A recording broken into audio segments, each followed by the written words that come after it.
আসসালামু আলাইকুম। আমার প্রিয় এইচএসসি 26 এর শিক্ষার্থীরা। আমরা আজকে ক্লাসে হাজির হলাম ঠিক বিকাল ৫ টায়। কিন্তু আজকে ক্লাসে আমার কাছে শিক্ষার্থীর সংখ্যা একটু কম মনে হচ্ছে। আমি জানি না কারণটা কি? তোমরা সবাই কেমন আছো সেটা একটু বলো। ওয়ালাইকুম আসসালাম। সবাই একযোগে সালাম দিচ্ছ। ওয়ালাইকুম আসসালাম ওয়া রাহমাতুল্লাহি ওয়া বারাকাতুহু। আলহামদুলিল্লাহ আমি বেশ ভালো আছি। ভালো থাকার চেষ্টা করছি। তোমরা তো আমার প্রিয় শিক্ষার্থী। তোমাদের সঙ্গে শেয়ার করাই যায়। আমার মা গত ৪ দিন আগে হঠাৎ করে তার জ্ঞানের মাত্রা এতটাই কমে যায় যে দেখা যাচ্ছে যে তার হাতে পায়ে ধরো তিনি তো আসলে অনেকদিন ধরেই বেশ অসুস্থ। মানে ব্যথা দিলেও বা এইভাবে জোরে ধরলেও ওইভাবে কোনো মুখে কোনো এক্সপ্রেশন দেখা যাচ্ছে না বা কোনো নড়াচড়া নেই। তো যথারীতি আমরা একটু ভয় পেয়ে যাই। তারপর যেটা হয় যে আমরা তাকে হসপিটালাইজড করি। আমরা একটা বেসরকারি হাসপাতালে নিয়ে গিয়েছিলাম। তো পরবর্তীতে সেখানকার আইসিইউতে রাখা হয়। কিন্তু বেসরকারি হাসপাতালের আইসিইউটা ভালো ছিল। অত্যন্ত ব্যয়বহুল হয়ে যাচ্ছিল আমাদের জন্য। পরবর্তীতে আমরা তাকে পিজি হাসপাতালে নিয়ে যাই। তো তিনি বর্তমানে পিজি হাসপাতালের আইসিইউতেই আছেন। কিন্তু আ খুব যে ভালো আছেন তেমনটা আমি বলব না।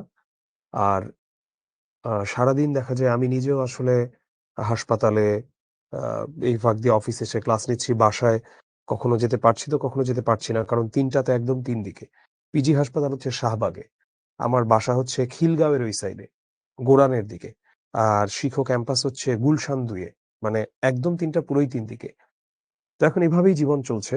তো এটাই হচ্ছে বাস্তবতা। এখন আসলে এটা নিয়ে আ বেশি ভাবারও কিছু নাই। জীবন যেভাবে চলছে সেভাবেই আমাদেরকে চালিয়ে নিয়ে যেতে হবে। এটা ছাড়া বলার মতো আসলে কিছুই নাই। তো আমি সবাইকে ধন্যবাদ যারা হচ্ছে তার জন্য দোয়া প্রার্থনা করছো এবং অনেকেই লেখানো অনেকে অনেক কিছু লিখছো। ব্যাকরণের জন্য কোন বই কিনবো? মাঝে দিয়ে সামিনা একটা প্রশ্ন করল। সামিনা ব্যাকরণের জন্য ভাষা শিক্ষা কিনতে পারো। ভাষারীতি বইটাও ভালো। বাজারে অন্যান্য আরো বেশ কিছু ভালো বই আছে যেগুলো খুব একটা বিখ্যাত না। সেগুলো যদি ভালো লাগে সেটাও পড়তে পারো। এটা পুরোপুরি তোমার উপর ডিপেন্ড করবে। তো আমি একটু আজকে ক্লাসে তোমাদের সবার ফোকাসটা চাবো। মানে তোমরা সবাই একটু পূর্ণ মনোযোগ দিবা। আজকের ক্লাসটা অত্যন্ত গুরুত্বপূর্ণ কারণ অর্ধাঙ্গী থেকে একটা প্রশ্ন আসবে মোটামুটি বলে দেওয়া যায়। আর আজকের ক্লাসে আমরা এমন কিছু জিনিস পড়তে যাচ্ছি, যেটা তোমরা নিজেরা পড়ে বুঝবা না। তাই আজকের ক্লাসে আমি তোমাদেরকে যথাযথ গুরুত্ব দিতে বলব। এখানে রামায়ণ, মহাভারতের কিছু কাহিনী আছে, অন্যান্য কিছু বিষয়াদিও আছে। তো এই হচ্ছে আজকের ক্লাসের আগে থেকে আমি একটা গ্লিম্পস দিলাম। আর আমরা একটা নির্দিষ্ট খাতাতে নোট করব। যদি অনলাইন ক্লাসের টাইমে ঘুম আসে, আমরা চোখে পানি দিয়ে আসবো বা দাঁড়িয়ে ক্লাস করব। কিন্তু ঘুমিয়ে ক্লাস আমরা করব না। আচ্ছা, নামাজের বিরতি নিয়ে বারবার কথা হচ্ছে। আমি একটু জিজ্ঞাসা করি, হ্যাঁ? আমি একটু জিজ্ঞাসা করি যে নামাজের বিরতিটা কি দিব কি দিব? ফাহিম, আ হ্যাঁ, তো মাহমুদুল্লাহ আমরা কি নামাজের বিরতি কি এই টাইমে আচ্ছা তাহলে ৫টা ৬ বাজে যেহেতু আমাদের এই ক্লাসটা কয়টা পর্যন্ত মাহমুদুল্লাহ? একটু দেখো তো। ৬:৩০ পর্যন্ত না?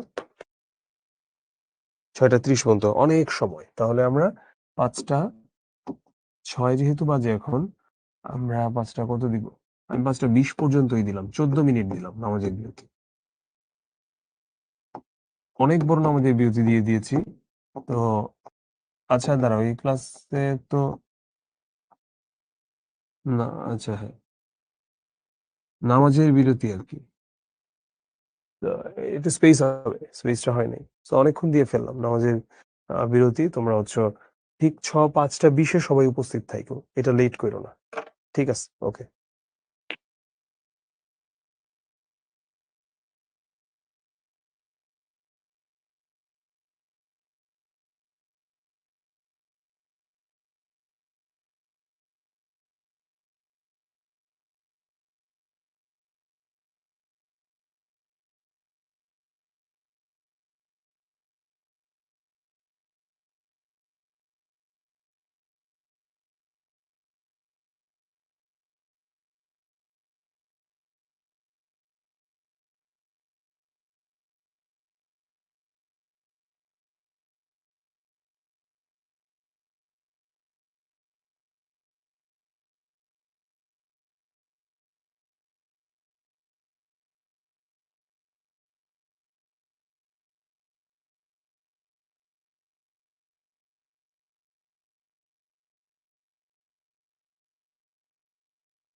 শুরু করে দিও।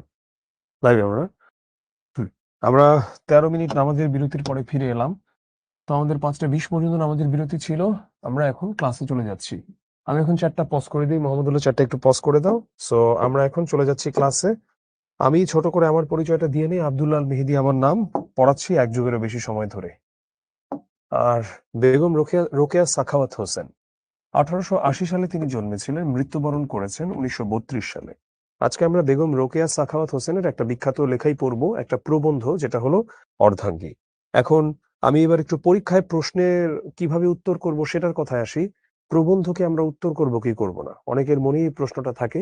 আমাদের কি প্রবন্ধ উত্তর করা উচিত নাকি গল্প বা কবিতা উত্তর করা উচিত? এটার আসলে কোনো শুদ্ধ বা এটার আসলে কোনো ডিরেক্ট উত্তর হইতে পারে না। এটা পুরোপুরি তোমার উপর নির্ভর করে। তবে এটা সত্য যে প্রবন্ধগুলো সাধারণত গল্প বা কবিতার চেয়ে একটু জটিল হয়। কিন্তু জটিল গল্প কবিতাও রয়েছে। তো তোমার কাছে যেটা ভালো মনে হয় তুমি সেটাই উত্তর করবে। আর আজকেরটা আমি যেভাবে পড়াবো, এরপরে এইটা থেকে অ্যান্সার করা নিয়ে তোমার কোনো রকম সমস্যা ফেস করার কথা নয়।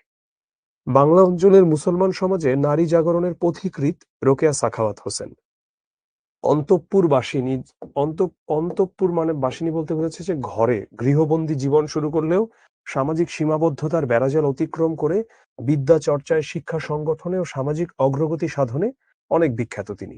আর বিরাট ঝুঁকি নিয়ে তিনি অবরোধ বাসিনী বলতে বোঝানো হচ্ছে নারীদেরকে। কেন অবরোধ বাসিনী বলা হচ্ছে?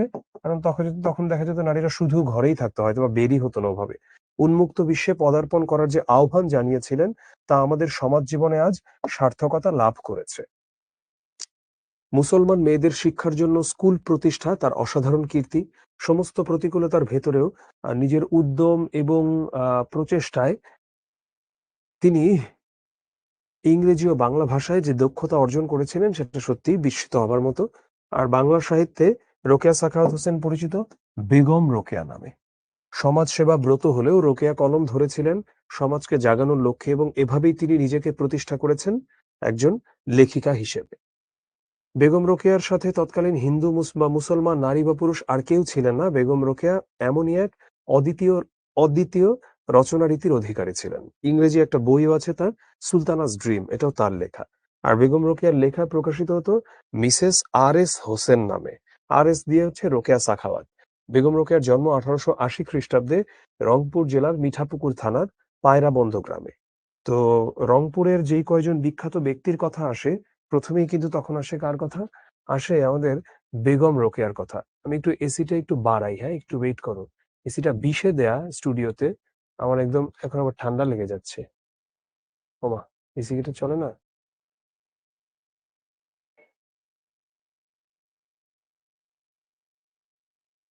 হুম, হ্যাঁ। তো আমরা এখন চলে যাই আরো কিছু কথাবার্তায়। যেমন তার বই, বিখ্যাত যেই বইগুলো তার মধ্যে সুলতানের স্বপ্ন অনেক ফেমাস, পদ্মরাগ, অবরোধবাসিনী, মতিচুর সবগুলোই অনেক ফেমাস। যাই হোক, আমরা সরাসরি প্রবন্ধে চলে যাই। কোনো রোগীর চিকিৎসা করিতে হইলে প্রথমে রোগের অবস্থা জানা আবশ্যক। মানে রোগটা কেমন অবস্থায় আছে সেটা অবশ্যই জানতে হবে। তাই অবলা জাতির উন্নতির পথ আবিষ্কার করিবার পূর্বে, অবলা জাতি বলতে এখানে নারীকে বোঝানো হচ্ছে। অবলা দিয়ে কি বোঝা হয়? অবলা দিয়ে বোঝানো হয় যে তারা আসলে অনেক মানে বোকাশোকা, এমন একটা অবস্থা, অসহায়। এটা বোঝাতেই অবলা জাতি কথাটা বলা হয়। তাহাদের অবনতির চিত্র দেখাইতে হয়। আমি স্ত্রী জাতির অবনতি শীর্ষক প্রবন্ধে, আচ্ছা, স্ত্রী জাতির অবনতি এটা হচ্ছে টাইটেল ছিল একটা প্রবন্ধের। সেখানে ভগিনী দিগকে জানাইয়াছি যে, ভগিনী মানে কারা? বোনদেরকে, অর্থাৎ নারীদেরকে জানিয়েছে যে আমাদের একটা রোগ আছে। সেই রোগটা কি? দাসত্ব। সেই রোগের কারণ এবং অবস্থা কতক পরিমাণে, মানে কিছুটা পরিমাণে ইতঃপূর্বে অলরেডি বর্ণনা করা হইয়াছে। এক্ষণে এখন আমরা দেখাইতে চেষ্টা করিব সেই রোগ হওয়ায় আমাদের সামাজিক অবস্থা কেমন বিকৃত হইয়াছে। ঔষধ পথ্যের বিধান স্থানান্তরে দেওয়া হইবে। পথ্য মানে কি? রোগীকে যেই ধরনের ফলমূল বা খাবারগুলো খেতে বলা হয়। আর ঔষধ বা এই পথ্যের যে বিধান, নিয়ম কানুন, সেটা স্থানান্তরে দেওয়া হইবে। অর্থাৎ সেটা যখন দরকার তখন সেটা নিয়ে কথা বলা হবে। এইখানে গোরা পর্দাপ্রিয় ভগিনীদের অবগতির জন্য দু একটা কথা বলিয়া রাখা আবশ্যক বোধ করি। আমি অবরোধ প্রথার বিরুদ্ধে দণ্ডায়মান হই নাই। আচ্ছা, যারা হচ্ছে অনেক গোঁড়া পর্দাপ্রিয় ভগিনী বলতে বোঝাচ্ছে যারা ঘরে থাকাটাকেই কোনো দোষ হিসেবে মনে করেন না, তাদের উদ্দেশ্যে একটা কথা বলে রাখবে যে অবরোধ প্রথার বিরুদ্ধে তিনি এখানে দাঁড়িয়েছেন বিষয়টা এমন না। বরং কেহ যদি আমার স্ত্রী জাতির অবনতি প্রবন্ধে পর্দা বিদ্বেষ ছাড়া আর কোনো উদ্দেশ্য দেখিতে না পান, মানে যদি স্ত্রী জাতির অবনতি এটা পড়ে কারো মনে হয় যদি শুধু পর্দা বিদ্বেষ নিয়ে কথা বলেছেন, তাহলে উনার মনে করতে হবে যে উনি উনার কথাটাকে ঠিক মতো প্রকাশ করতে পারে নাই, অথবা যিনি প্রবন্ধটা পড়েছেন তিনি মনোযোগ দিয়ে প্রবন্ধটা পড়েন নাই। সে প্রবন্ধে প্রায় সমগ্র নারী জাতির উল্লেখ আছে। সকল সমাজের মহিলাগণই কি অবরোধে বন্দিনী থাকেন? মানে তিনি তো সমগ্র পৃথিবীর সকল নারীকে নিয়েই কথা বলেছেন। এখন বাঙালি না হয় অবরোধে বন্দিনী, তাই বলে এখন ধরলাম দক্ষিণ আফ্রিকার একজন নারী তিনিও কি অবরোধে বন্দিনী? অথবা তাহারা পর্দানসীন নহেন বলিয়া কি আমি তাহাদিগকে সম্পূর্ণ উন্নত বলিয়াছি? মানে যারা পর্দা করে না বা যারা ঘরের বাইরে গেছে তার মানেই কি তারা উন্নত? এটাও তো তিনি বলেন নাই। আমি মানসিক দাসত্বের অর্থাৎ এনস্লেভড মনের আলোচনা করিয়াছি। এনস্লেভড মানে হচ্ছে দাস হয়ে আছে কোনো কিছুর। যেমন মানসিক দাসত্ব বলতে কি, যে হচ্ছে তার মন মানসিকতা সবকিছু অন্য কারো দাসত্ব গ্রহণ করে নিয়েছে। কেমন হতে পারে এটা? যেমন ধরো আহ কোনো একটা পুরুষ তার বা কোনো একটা নারীর ক্ষেত্রে এটা হয়, পুরুষের ক্ষেত্রেও হতে পারে, যে দিন শেষে আসলে তার নিজের কোনো সত্তা নেই, তাকে যা বলে সে তাই করে। কোনো একটা নূতন কাজ করিতে গেলে সমাজ প্রথমত গোলযোগ উপস্থিত করে, মানে ভেজাল করে, এবং পরে সেই নূতন চালচলন সহিয়া লয়, মানে পরবর্তীতে ওই নতুনটাই একসময় মানুষ সহ্য করে নেয়। তাহারই দৃষ্টান্ত স্বরূপ পার্সি মহিলাদের পরিবর্তিত অবস্থার উল্লেখ করিয়াছি। পার্সি বলতে বোঝানো হচ্ছে মূলত পারস্য, বর্তমান ইরান, সেখানকার মহিলাদের যে একটা পরিবর্তিত অবস্থা সেটার কথা উল্লেখ করেছে। পূর্বে তাহারা ছত্র ব্যবহারেরও অধিকারিণী ছিলেন না। ছত্র শব্দের অর্থ হচ্ছে ছাতা। মানে আগে তারা এতটাই ঘরের মধ্যে ঘরকুনো ছিলেন যে তারা বাইরে বের হলে যে ছাতা ব্যবহার করবেন তেমন অধিকারও ছিল না। তারপর তাহাদের বাড়াবাড়িটা সীমা লঙ্ঘন করিয়াছে। কিন্তু পরে দেখা গেল তারা এতটাই বাড়াবাড়ি করছে, মানে একসময় তারা ঘর থেকেই বের হতো না, বোরকা ছাড়া বের হতো না। তারপরে দেখা গেল তারা একদম পুরো মানে ইউরোপ আমেরিকানদের মতো ড্রেস আপ করছে। তবু তো পৃথিবী ধ্বংস হয় নাই। এখন পার্সি মহিলাদের পর্দা মোচন হইয়াছে সত্য, কিন্তু মানসিক দাসত্ব মোচন হইয়াছে কি? অবশ্যই হয় নাই। এটা তিনি বলছেন এই কারণে, কারণ পার্সি পুরুষরা একসময় চাইতো যে তাদের ওয়াইফরা পর্দানশীল থাকবে, তাই তারা পর্দা করত। এরপর তারা চাইলো যে তাদের ওয়াইফরা আর পর্দা করবে না, তারা পশ্চিমাদের মতো পোশাক আশাক পরবে। তারপরে তারা সেটা শুরু করলো। তো এখানে দিন শেষে আসলে সেটাকে নারীর স্বাধীনতা কিংবা নারীর কোনো মানসিক মুক্তি বলা যায় না, বরং ওই পুরুষ যা চেয়েছে নারীটা তো দিন শেষে তাই করছে। তো সেখানে ওই পর্দাটাকে ধর্মীয় বলা যায় না, আবার এই ওয়েস্টার্ন ড্রেস পরাটাকে একটা আধুনিক মানসিকতাও বলা যায় না। এটাই তিনি বলেছেন। পার্সি পুরুষগণ কেবল অন্ধভাবে বিলাতি সভ্যতার অনুকরণ করিতে যাইয়া স্ত্রীদিগকে পর্দার বাহিরে আনিয়াছে। ইহাতে অবলাদের জীবনী শক্তির তো কিছু পরিচয় পাওয়া যায় না। তাহারা যে জড় পদার্থ, জড় পদার্থ বলতে কার কথা বোঝাচ্ছে? নারীদের কথা। কারণ তাদেরকে যা বলছে দিন শেষে তারা তাই করছে, নিজের মতো করে কোনো কিছু করতে পারছে না। সেই জড় পদার্থই তারা আছেন। পুরুষ যখন তাহাদিগকে অন্তঃপুরে রাখিতেন, মানে ঘরে রাখিতেন, তাহারা তখন সেখানে থাকিতেন। আবার পুরুষ যখন তাহাদের নাকের দড়ি ধরিয়া টানিয়া তাহাদিগকে মাঠে বাহির করিয়াছেন, তখনই তাহারা পর্দার বাহির হইয়াছেন। ইহাতে রমণীকুলের বাহাদুরি কি? এতে তাহাদের বাহাদুরির কি আছে? ঐরূপ পর্দা বিরোধ কখনোই প্রশংসনীয় নহে। ঐরকম মানে পর্দার প্রতি এমন বিরোধ করা সেটা কখনোই আসলে প্রশংসনীয় না। পার্সি পুরুষগণ, আচ্ছা সরি, কলম্বাস যখন আমেরিকা আবিষ্কার করিতে কৃত সংকল্প হন। আচ্ছা, কলম্বাসকে, এটা হচ্ছে ক্রিস্টোফার কলম্বাসের কথা বলা হচ্ছে, যিনি ইতালিয়ান একজন নাবিক ছিলেন এবং তিনি হচ্ছেন প্রথম আমেরিকা ওই মহাদেশটাকে আবিষ্কার করেন। আসলে তখনকার দিনে আবিষ্কারের বিষয়টা কেমন ছিল যে ওখানে যে একটা জনপদ আছে এইটা তো আসলে জানার কোনো ওয়ে ছিল না। এরকম যেমন আমাদের এইদিকে কে এসেছিল? পর্তুগিজ নাবিক ভাস্কো দা গামা। তো ওখানে গিয়েছিল ইতালীয় নাবিক কলম্বাস। এমন তো যখন হচ্ছে তিনি আমেরিকা আবিষ্কার করতে কৃত সংকল্প হন, একদম আমেরিকা আবিষ্কার করবেন, তখন লোকে তাহাকে বাতুল বলে নাই কি? বাতুল শব্দের অর্থ হচ্ছে পাগল। যখন তিনি আমেরিকা আবিষ্কার করবেন এই ধরনের কথা বলতেন, মানুষজন তাকে পাগল বলতো। নারী আপন সত্য স্বামিত্ব বুঝিয়া, সত্য মানে হচ্ছে নিজের মালিক কোনো কিছুর, আর স্বামিত্ব মানে হচ্ছে ওইটাও নিজের মালিক বা এমন প্রভু, আপনাকে নরের ন্যায় শ্রেষ্ঠ জ্ঞান করিতে চাহে, ইহাও বাতুলতা বই আর কি। মানে এখানে বলছে যে নারী নিজের যোগ্যতা বলে নিজেকে পুরুষের চেয়ে শ্রেষ্ঠ বলতে চাচ্ছে, এইটাও একটা পাগলামি ছাড়া আর কি। এখন আমাকে তোমরা বলো, স্বামী শব্দের অর্থ কি? আমি চারটা রিজুম করে দিয়েছি। স্বামী শব্দের অর্থ তোমরা আমাকে বলো। স্বামী শব্দের অর্থ কি? স্বামী শব্দের অর্থ কি আমাকে বলো। লিখো, আমি চারটা ওপেন করে দিয়েছি, লিখো। No, not Labiba, no. স্বামী শব্দের অর্থ দাসত্ব না, পত্নী না। কাছাকাছি গিয়েছে একজন, ফৌজিয়া। প্রভু, এক্স্যাক্টলি, এক্স্যাক্টলি, মালিক, এক্স্যাক্টলি, ভগবান বা মালিক। চ্যাটটা আবার পজ করে দিয়েছি। একটা ভাষা থেকে বোঝা যায় যে সেখানে একটা ভাষাতে ওই জাতির মানুষজন আসলে কিরকম আচার আচরণের অধিকারী। স্বামী, স্বামী শব্দের অর্থ হচ্ছে মালিক বা প্রভু। একটা মেয়েকে বিয়ে দেওয়া হলো, তার মানে কি যে যার সাথে বিয়ে দেওয়া হলো সে তার মালিক হয়ে গেল বা স্বামী হয়ে গেল? এটা কখনোই না। এটা কোনোভাবেই আসলে হতে পারে না। তো এমনটা হয়েছে কোথা থেকে? যেমন ধরি, সৎপাত্রে কন্যা দান করো, আমরা এটা পড়েছি সম্প্রদান কারকে। তাহলে কন্যাকে কেন দান করতে হবে? আর সম্প্রদান কারক মানে তো সত্য ছেড়ে দেওয়া, মানে কখনো ওটার দাবি করা যাবে না। এর কারণ হলো, যেহেতু এখানে সনাতন ধর্মাবলম্বীরাই ছিল সংখ্যালঘু, তো সেই ধর্মের বিশ্বাস, এটা যে কোনো কালচারে সেইখানে যেই ধর্মের মেজরিটি মানুষ থাকবে তাদের একটা প্রভাব থাকে সেখানে। এটা খুব স্বাভাবিক। ওই সংস্কৃতিতে ওই ধর্ম থেকে অনেক কিছু চলে আসবে। তো কন্যাকে যে দান করে দেওয়া বা কন্যাকে সত্য ছেড়ে দিয়ে দেওয়া, যদিও এখন আর মানুষ ওভাবে এই জিনিসগুলোকে মানে না, এটা তো আসলে কখনোই মেনে নেওয়ার মতো না। অবশ্যই সেও একটা মানুষ, তারও অধিকার আছে। এবং বিয়ে হলেও তার বাবার প্রতি, ভাইয়ের প্রতি, বোনের প্রতি, মায়ের প্রতি তার দায়িত্ব আছে, আবার তাদের প্রতি তার অধিকারও আছে। কিন্তু যেহেতু সনাতন ধর্ম অনুযায়ী বিষয়টা ঠিক এমন নয়, সেখানে সেই ধর্মের নিয়ম অনুযায়ী বিষয়গুলো একটু অন্যরকম। যেমন ধরো ডিভোর্স। ইসলাম ধর্মে ডিভোর্স এবং বিয়ে খুব সহজ একটা প্রসিডিওর। কিন্তু তোমরা হয়তো বা জেনে থাকবা, সনাতন ধর্মে কিন্তু ডিভোর্স হয় না, সেখানে সেপারেশন হয়।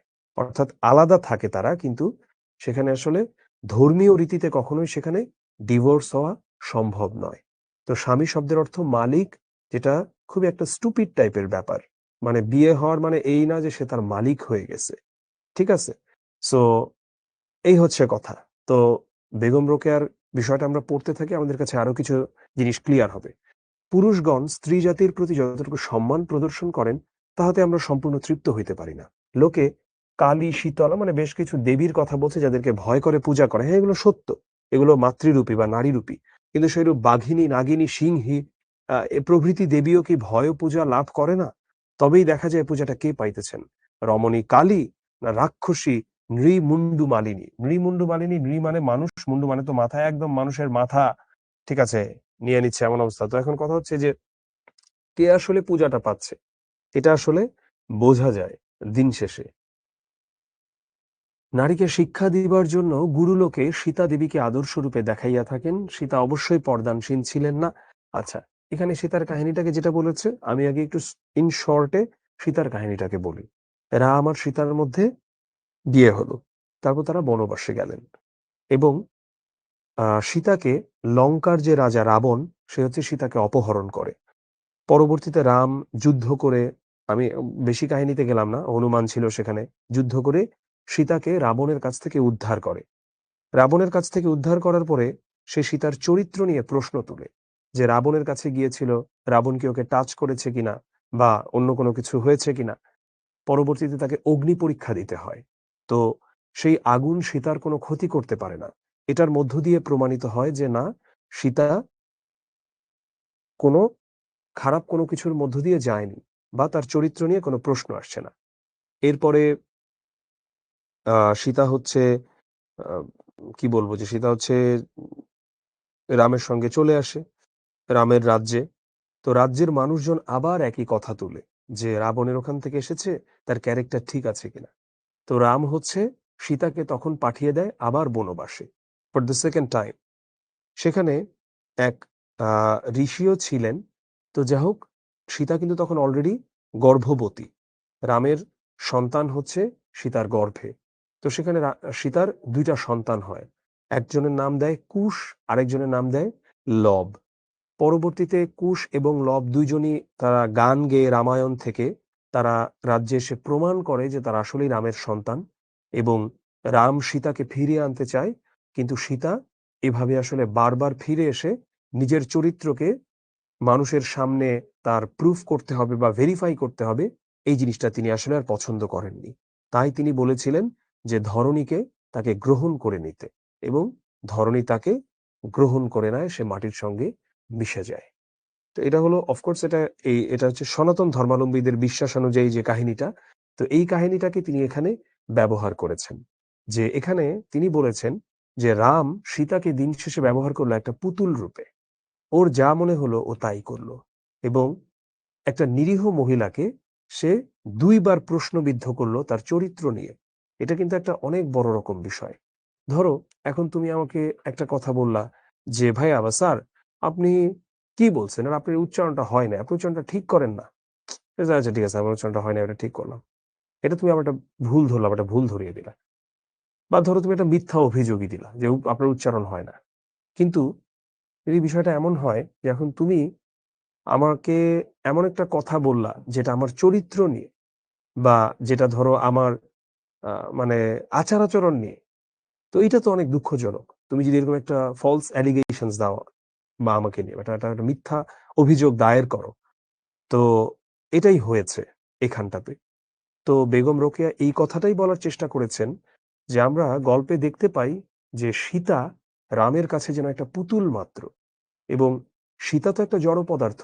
তার যে কোনো কিছু ইচ্ছা হতে পারে, এটা যেন রাম হয়তোবা বুঝতেই পারছে না। সীতাও একটা মানুষ দিন শেষে। সীতার কাছেও কোনো কিছু ইচ্ছা হতে পারে। রামচন্দ্র স্বামিত্বের ১৬ আনা পরিচয় দিয়েছেন, আর সীতা কেবল প্রভু রামের সহিত সাথে বনযাত্রার ইচ্ছা প্রকাশ করিয়া দেখাইয়াছেন যে তাহারও ইচ্ছা প্রকাশের শক্তি আছে। রাম বেচারা অবোধ বালক, একদম এখানে রামকে সে নিয়ে টিটকারি মেরে বলছে সীতার অনুভব শক্তি আছে, ইহা তিনি বুঝিতে চাহেন নাই। কেননা বুঝিয়া কার্য করিতে গেলে স্বামিত্বটা পূর্ণ মাত্রায় খাটানো যাইত না। আমাদের দেশে এখনো অনেক মানুষ, অনেক আহ, তোমার এমন কিছু, সে এমন ধরনের স্ত্রী এক্সপেক্ট করে। আমি কয়েকদিন আগেই কথা বলছিলাম, আমার খুব কাছের একজন বড় ভাই, তিনি হচ্ছেন তাদের একটা ম্যারেজ মিডিয়া আছে অনলাইনে। ভাই যদিও বা সৌদি আরবে থাকেন, উনি বাংলাদেশেও তার এই ম্যারেজ মিডিয়াটাই মেইনলি বাংলাদেশের জন্যই বা প্রবাসী ভাইদের জন্য তিনি এটা পরিচালনা করেন। তো তিনি যেমন বলছেন যে কিছু মানুষ তার ওয়াইফ মানে টু বি ওয়াইফ যে হবে এমন প্রোফাইল চায়, মনে হয় যে সে কি আসলে ওয়াইফ খুঁজছে, নাকি একটা কাজের মহিলা খুঁজছে, নাকি দাসী খুঁজছে, এটা বোঝা মুশকিল। তো এখানে তেমনটার কথাই বলছেন যে এরকম পুরুষের অভাব নাই, যারা অনেক কিছুই আসলে বুঝে শুনে করতে চান না, এতে তাদের যে স্বামিত্বটা ওটা হারিয়ে যাবে। সীতার অমন পবিত্র হৃদয়খানি অবিশ্বাসের পদাঘাতে দলিত চূর্ণ করিতে পারা যাইত না।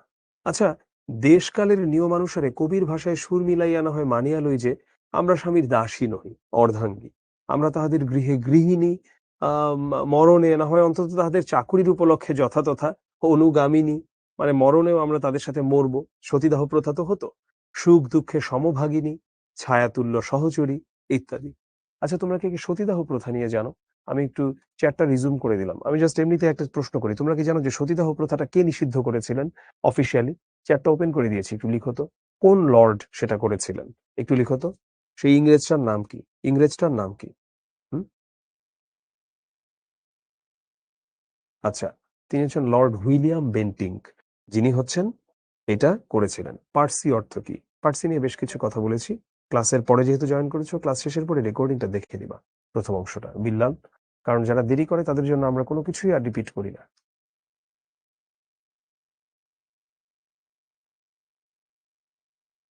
রাফিয়া সুলতানা, কোন নামাজের ব্রেক তুমি চাচ্ছ এখন? মানে আমরা আসরের নামাজের ব্রেক দিলাম একটু আগে, তো কোন নামাজের ব্রেক তুমি চাচ্ছ? যাই হোক, আমরা চ্যাটটা পজ করে দিয়েছি। কিন্তু কলিযুগে আমাদের ন্যায় অর্ধাঙ্গী লইয়া পুরুষগণ কিরূপ বিকলাঙ্গ হইয়াছেন, তাহা কি কেহ একটু চিন্তা চক্ষে দেখিয়াছেন? কলিযুগটা কি? সনাতন ধর্মের বিশ্বাস অনুযায়ী টোটাল ৪টা যুগ।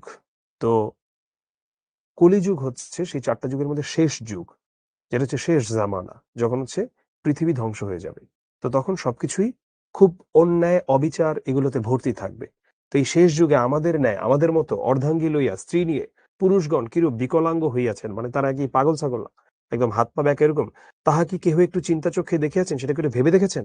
আক্ষেপের অথবা প্রভুদের সৌভাগ্যের বিষয় যে আমি চিত্রকর নহি, আমি ছবি আঁকি না, নতুবা এই নারীরূপ অর্ধাঙ্গ লইয়া তাহাদের কেমন অপরূপ মূর্তি হইয়াছে তাহা আঁকিয়া দেখাইতাম। মানে বাঁচা গেছে যে আমি ছবি আঁকতে পারি না, ছবি আঁকতে পারলে তাদের এরকম একটা বিকলাঙ্গের মতো ছবি আমি এঁকে দেখাতে পারতাম।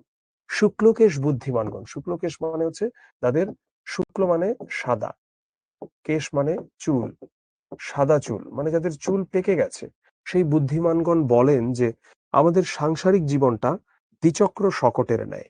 দ্বিচক্র শকট মানে হচ্ছে সাইকেল। এ শকটের এক চক্র পতি অপরটি পত্নী, মানে একটা হচ্ছে হাজবেন্ড আর একটা হচ্ছে ওয়াইফ।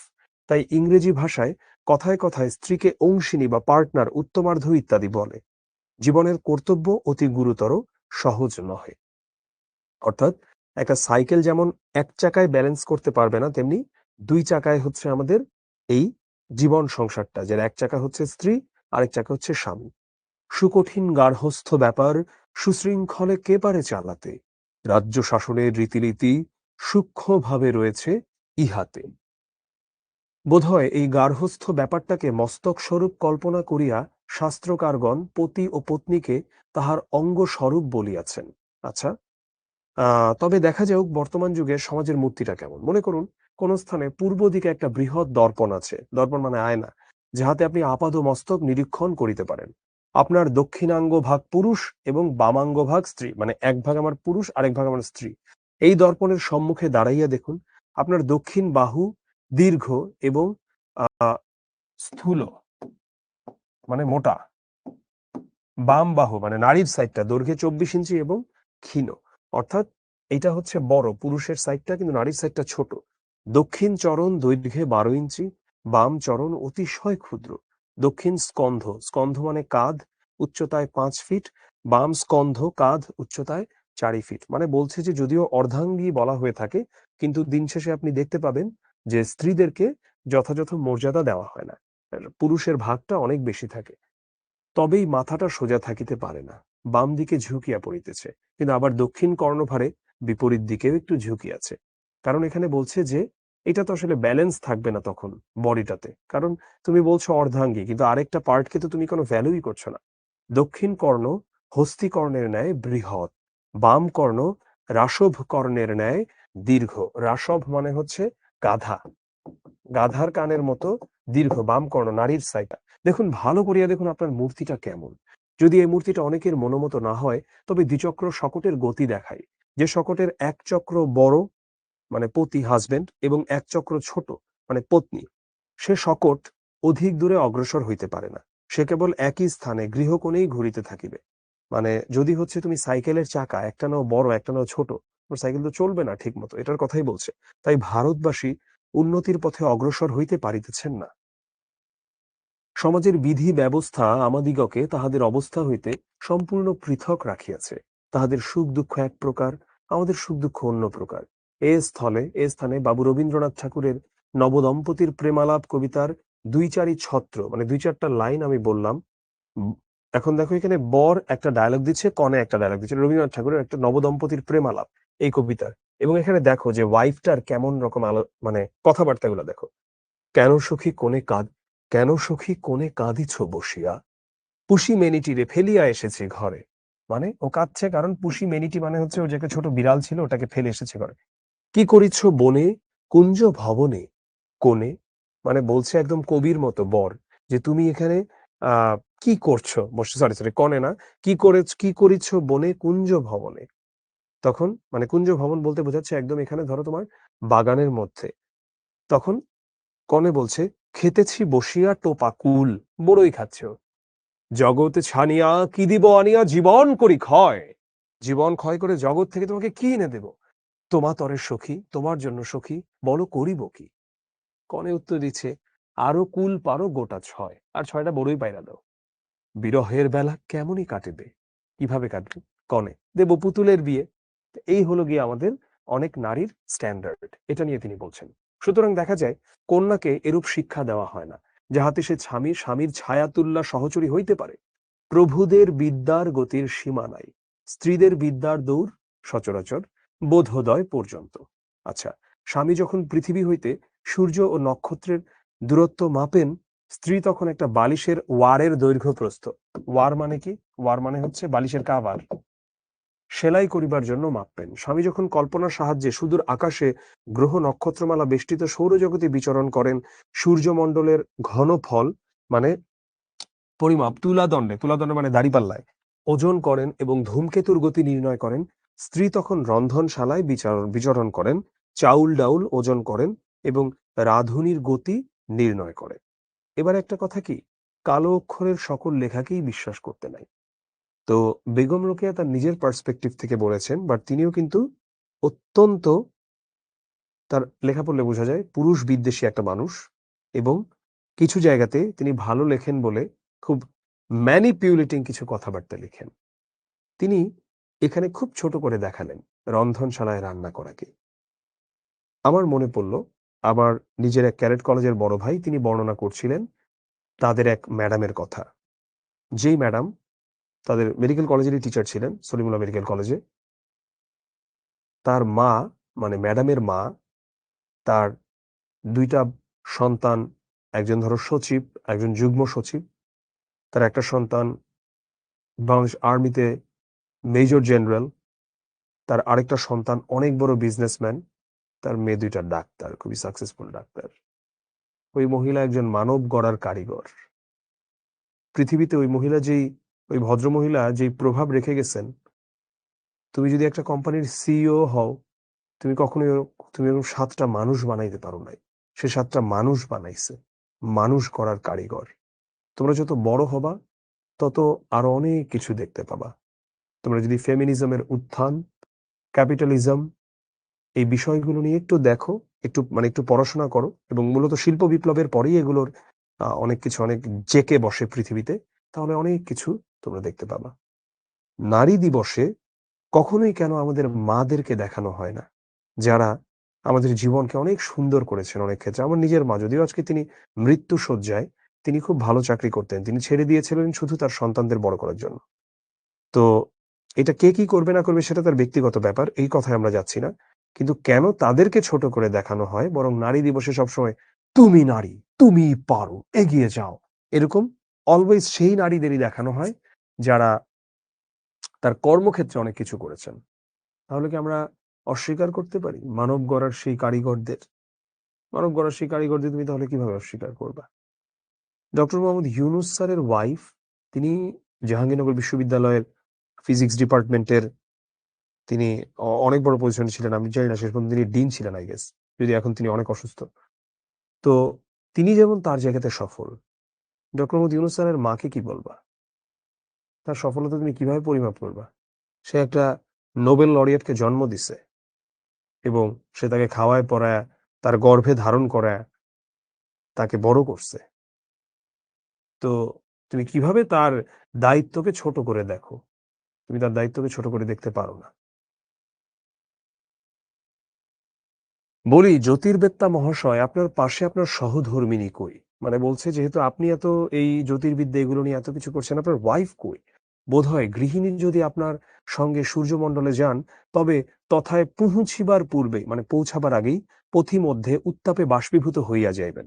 তবে সেখানে গৃহিণীর না যাওয়াই ভালো। অনেকে বলেন স্ত্রীলোকদের উচ্চশিক্ষার প্রয়োজন নাই, মেয়েরা চর্বচোষ্য রাঁধিতে পারে।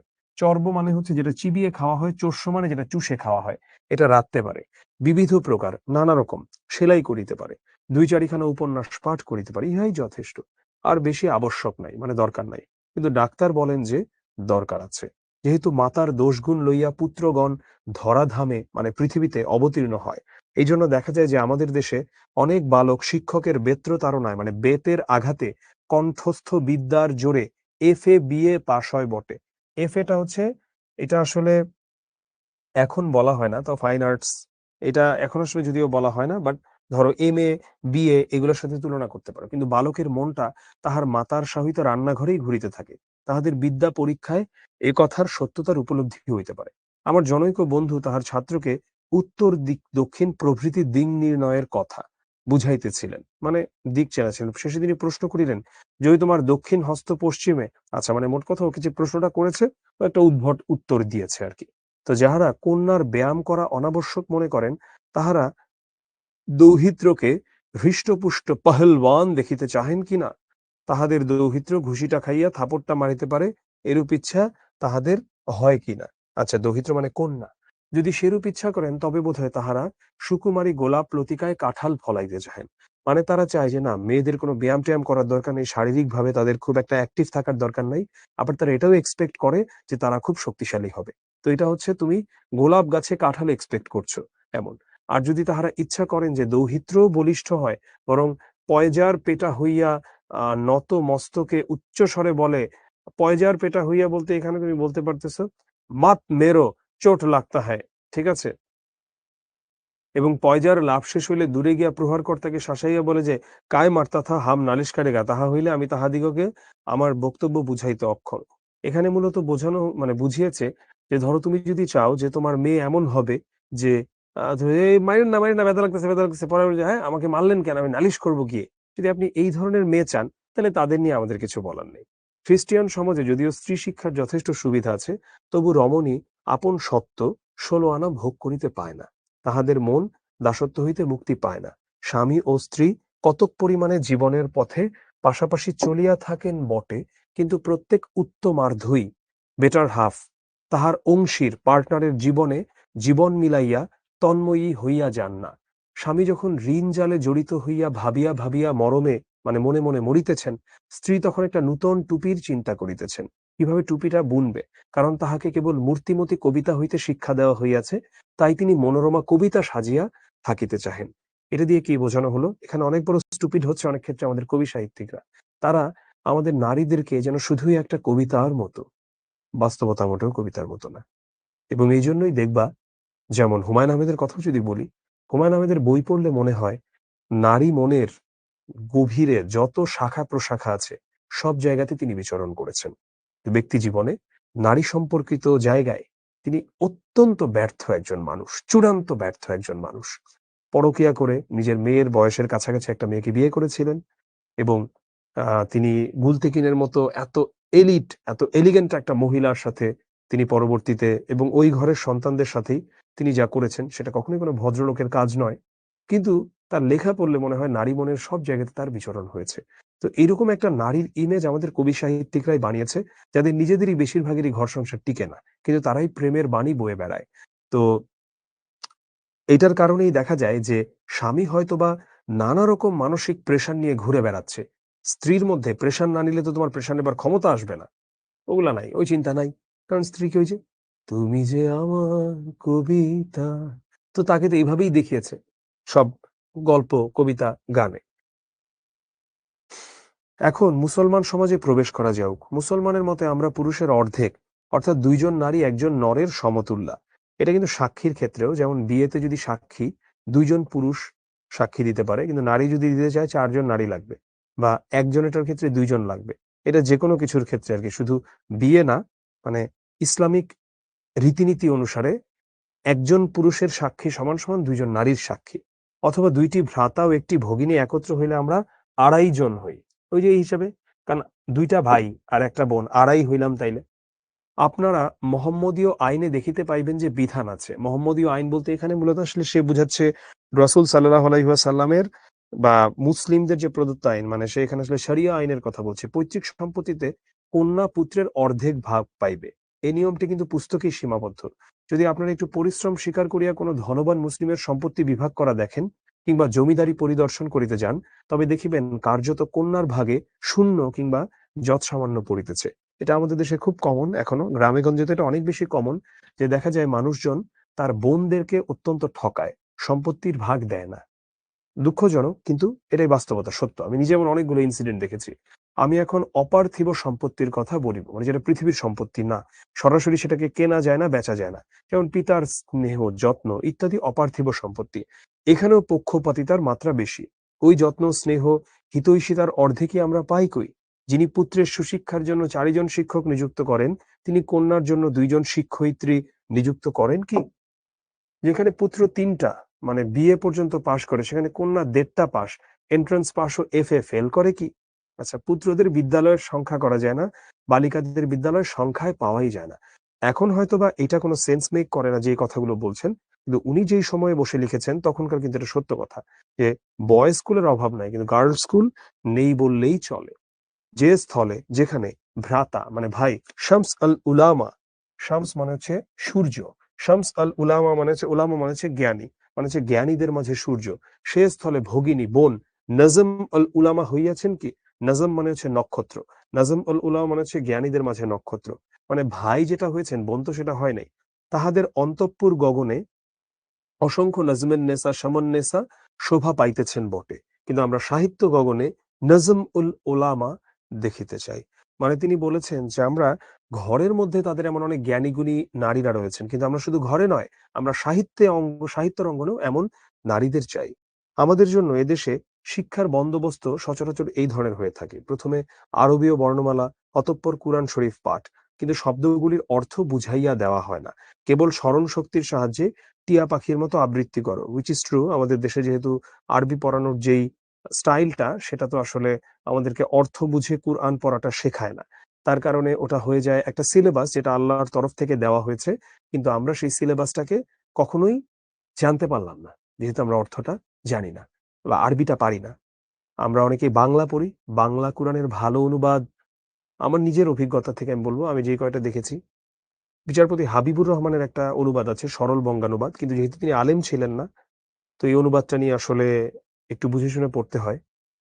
তারপরে আরেকটা অনুবাদ আছে যেটাকে খুব ভালো বলা যায়, সবচেয়ে অথেন্টিক, জিয়াউর রহমান মুন্সির একটা অনুবাদ আছে। অন্যান্য অনুবাদগুলো খুবই নিম্নমানের, যে অনুবাদগুলো আসলে করা হয়েছে বাংলা ভাষায়। তো কোন পিতার হিতৈষণার মাত্রা বৃদ্ধি হইলে তিনি দুহিতাকে হাফেজা করিতে চেষ্টা করেন, মানে যদি তিনি অনেক ভালো হন, হিতৈষী, ভালো কিছু করার অনেক যদি বিষয় থাকে, তাহলে তিনি দুহিতাকে, কন্যাকে হাফেজা করিতে চেষ্টা করেন। সমুদয় কুরআনখানি যাহার কণ্ঠস্থ থাকে তিনি হাফেজ। আমাদের আরবি শিক্ষা ওই পর্যন্ত, পারস্য এবং উর্দু শিখিত হইলে প্রথমেই করিমা বাবখাসা এ বারহালে মা এবং একেবারে উর্দু বানাতান নাস পড়। আচ্ছা, এগুলো হচ্ছে উর্দুর কথা বলছে, মানে আল্লাহ আমাদেরকে এমন রেখেছেন, এটাই হচ্ছে, এই জন্যই আমরা এমন আছি। করিমা বাবখাসায় বারহালে মা, একে আকারিকা নাই, তাতে আবার আর কোনো সহজ পাঠ্যপুস্তক পূর্বে পড়া হয় নাই, সুতরাং পাঠের গতি দ্রুতগামী হয় না। মানে এখানে বলা হচ্ছে যে উর্দুটা ফাস্ট পড়তে পারে না, উর্দু তো আরবি হরফ দিয়েই লিখে, কিন্তু ওখানে তো কোনো তোমার আলিফ বা মানে ইয়ে নাই আর কি, মানে হরকত নাই আর কি কোনো, অর্থাৎ জের জবর পেশ নাই। অনেকের ওই কয়খানি পুস্তক পাঠ শেষ হওয়ার পূর্বেই কন্যা জীবন শেষ হয়। বিবাহ হইলে বালিকা ভাবে, যাহা হোক, পড়া হইতে রক্ষা পাওয়া গেল। কোন কোন বালিকা রন্ধন ও সূচিকর্মে, মানে ওই সেলাই, সুনিপুণা হয়, মানে দক্ষ হয়। বঙ্গদেশেও বালিকাদিগকে রীতিমতো বঙ্গভাষা শিক্ষা দেওয়া হয় না, বাংলাটা ভালো মতো শেখানো হয় না। কেহ কেহ উর্দু পড়িতে শিখে, কিন্তু কলম ধরিতে শিখে না। ইহাদের উন্নতির চরম সীমা শল্যা চুমকির কারুকার্য, উলের জুতা মোজা ইত্যাদি প্রস্তুত করিতে শিক্ষা পর্যন্ত। শল্যা চুমকির কারুকার্য, এটা আসলে মূলত বোঝানো হচ্ছে যে এক ধরনের ডিজাইন করা এবং উলের জুতা মোজা এগুলা বানানো, এটাই আসলে তাদের উন্নতি নারীর, কারণ এই পারে, নারী আর কিছু পারে না। যদি ধর্মগুরু মোহাম্মদ সাল্লাল্লাহু আলাইহি ওয়াসাল্লাম আপনাদের হিসাব নিকাশ নেন যে তোমরা কন্যার প্রতি কিরূপ ন্যায় ব্যবহার করিয়াছ, তবে আপনারা কি বলিবেন? পয়গম্বরদের ইতিহাসে, নবীদের ইতিহাসে যে শোনা যায়, জগতে যখনই মানুষ বেশি অত্যাচার অনাচার করিয়াছে, তখনই এক একজন পয়গম্বর আসিয়া দুষ্টের দমন ও শিষ্টের পালন করিয়াছেন। শিষ্টের পালন মানে ভালো ভালো বিষয়গুলোকে পালন করেছেন। আরবে স্ত্রী জাতির প্রতি অধিক অত্যাচার হইতেছিল, আরববাসীগণ কন্যা হত্যা করিতেছিল, তখন হযরত মুহাম্মদ সাল্লাল্লাহু আলাইহি ওয়াসাল্লাম কন্যাকালের রক্ষক স্বরূপ দণ্ডায়মান হইয়াছিলেন। তিনি কেবল বিবিধ ব্যবস্থা দিয়াই ক্ষান্ত থাকেন নাই, স্বয়ং কন্যা পালন করিয়া আদর্শ দেখাইয়াছেন।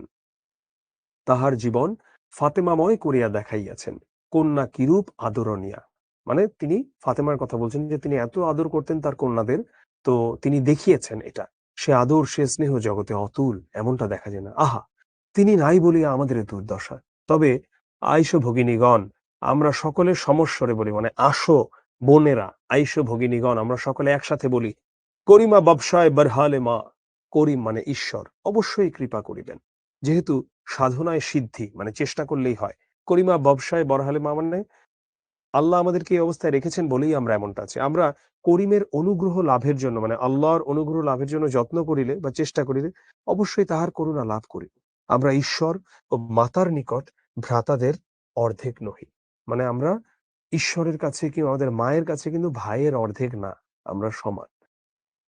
তাহা হইলে এইরূপ স্বাভাবিক বন্দোবস্ত হইতো, পুত্র যেখানে 10 মাস স্থান পাইবে তাহলে মেয়ে সেখানে 5 মাস থাকতো মায়ের পেটে, সেটা তো আর হয় না। পুত্রের জন্য যতখানি দুগ্ধ আমদানি হয় মায়ের বুকের দুধ, কন্যার জন্য সেটার অর্ধেক, সেটা তো হয় না। আমরা জননীর স্নেহ মমতা ভাইয়ের সমানই ভোগ করি। মাতৃহৃদয়ে এই পক্ষপাতিত্ব নাই। ঠিক আছে, পক্ষপাতিত্ব নাই। পক্ষপাতিত্ব হইতে পারে বাট পক্ষপাতিত্ব নাই। তবে কেমন করিয়া বলিব ঈশ্বর পক্ষপাতী? তিনি কি মাতা অপেক্ষা অধিক করুণাময় নহেন? তিনি তো মায়ের চেয়েও বেশি ভালোবাসেন। আমি এবার রন্ধন ও সূচিকার্য সম্বন্ধে যাহা বলিয়াছি তাহাতে আবার যেন কেহ মনে না করেন যে আমি সূচিকর্ম ও রন্ধন শিক্ষার বিরোধী। জীবনের প্রধান প্রয়োজনীয় বস্ত্র অন্ন বস্ত্র, সুতরাং রন্ধন ও সেলাই অবশ্য শিক্ষণীয়, কিন্তু তাই বলিয়া জীবনটাকে শুধু রান্নাঘরেই সীমাবদ্ধ রাখা উচিত নহে। স্বীকার করি যে শারীরিক দুর্বলতা বশত নারী জাতি অপর জাতির সাহায্যে নির্ভর করে, তাই বলিয়া পুরুষ প্রভু হইতে পারে না। কারণ জগতে দেখিতে পাই প্রত্যেকেই প্রত্যেকের নিকট কোনো না কোনো প্রকার সাহায্য প্রার্থনা করে, যেন একে অপরের সাহায্য ব্যতীত চলিতে পারে না। তরুলতা যেমন বৃষ্টির সাহায্য প্রার্থী, মেঘও সেইরূপ আহ রুদ্র মানে সাহায্য চায় আর কি। তো আমরা দেখতে পাই যে জল বৃদ্ধির নিমিত্ত বা জন্যে নদী বর্ষার সাহায্য পায়, মেঘ আবার নদীর নিকট ঋণী। তবে তরঙ্গিনী কাদম্বিনীর স্বামী মানে নদীর কথা বলছে না, কাদম্বিনী তরঙ্গিনীর স্বামী এ স্বাভাবিক নিয়মের কথা ছাড়িয়া কেবল সামাজিক নিয়মে দৃষ্টিপাত করিলেও আমরা তাহাই দেখি। মানে কে কার অর্ধাঙ্গী অর্ধাঙ্গী না এইসব আলোচনা আসলে মুখ্য না, বরং সবাই যাতে একটা ভালো জীবন পায় সেটাই আসলে মুখ্য। কেহ সূত্রধর, যে হচ্ছে কাঠের কাজ টাজ করে তাকেই তো বলা হয় সূত্রধর। কেহ তন্তুবায় মানে হচ্ছে কাপড় বুনে, তাঁতি।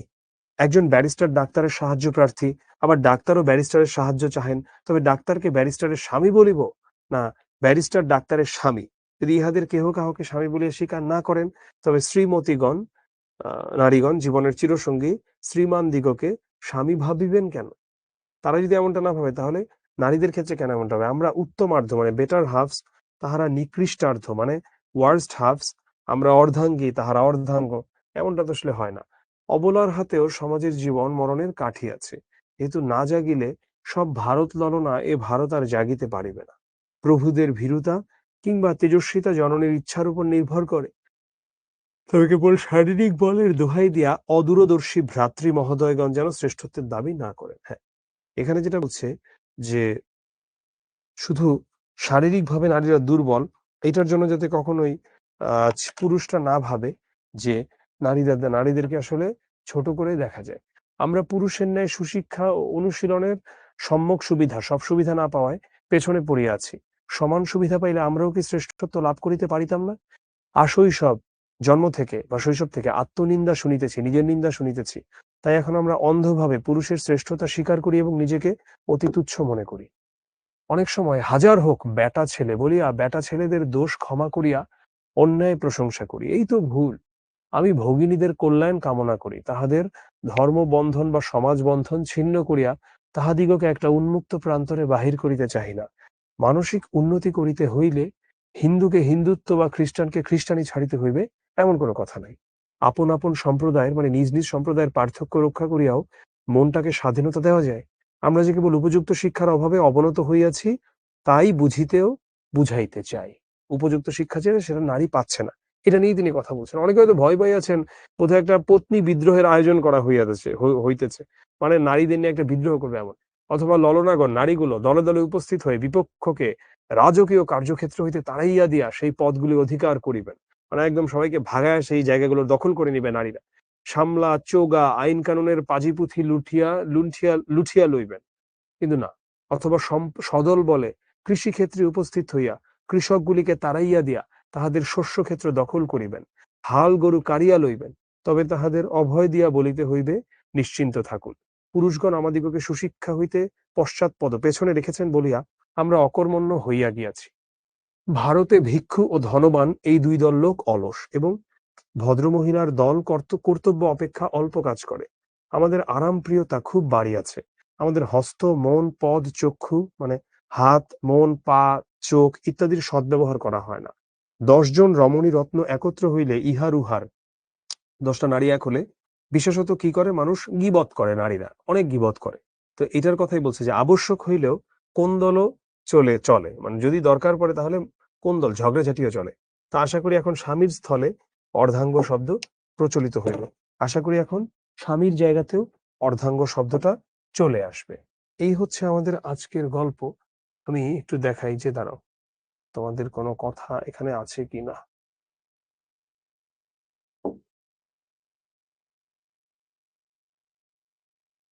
আচ্ছা, ফাইন আর্ট যেটা এফ এটা হচ্ছে এখনকার দিনে যে এইচএসসি এটার সমান বলতে পারো। এফ এ পাহলওয়ান মানে হচ্ছে পালোয়ান, বলেছি এটা পড়েছি যে পায়জার জুতা।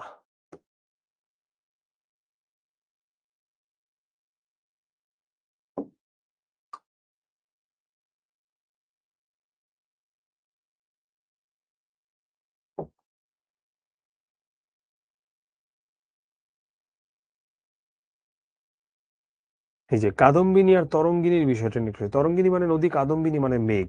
এখানে যেটা বলা হয়েছে যে কে কার স্বামী এটা তো ইম্পর্টেন্ট না, বা এটা দিয়ে আসলে কি একজন আরেকজনের উপর ডিপেন্ডেন্ট। মেঘের জন্য নদী লাগবে, নদীর জন্য মেঘ লাগবে, একটা ছাড়া একটা হবে না। পানি চক্র নিয়ে যাদের আইডিয়া আছে তারা এটা অবশ্যই বুঝবা।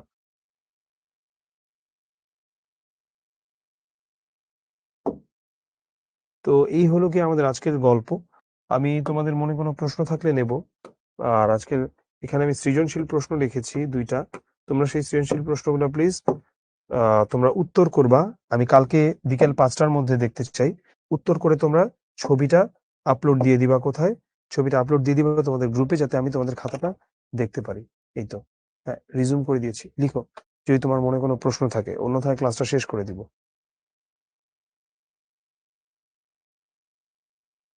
হুম, চ্যাট ওপেন করেছি, লিখো।